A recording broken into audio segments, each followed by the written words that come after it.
সন্দেশখালী ঘিরে ধারাবাহিকভাবে যেসব ঘটনা ঘটে চলেছে তাতে এটা স্পষ্ট যে পশ্চিমবঙ্গে সাধারণ মানুষের অধিকার বলতে আর কিছু নেই বললেন বিজেপির মুখপাত্র শ্রমিক ভট্টাচার্য।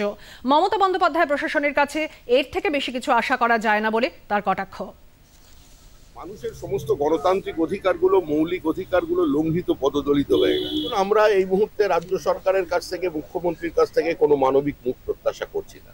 মুখ্যমন্ত্রী বললেন বিজেপির মানুষ যারা গ্রেপ্তার প্রথম 5 জনকে করলেন, সে মহিলাদের মধ্যে কেউ বিজেপি নয়।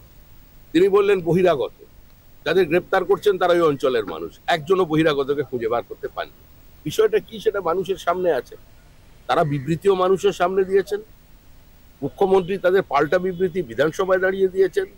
তার দলের লোকেরা বলছেন আপনাদের সংবাদ মাধ্যম আছে, আপনাদের সদা জাগ্রত ক্যামেরা আছে, রাজ্যের মানুষ দেখতে পাচ্ছেন, তারা রাজনীতি সচেতন, তারা ঠিক বুঝতে পারছেন কোনটা ঠিক কোনটা ভুল। মানুষের ওপর ছেড়ে দিন, তারাই জবাব দিয়ে দেবে।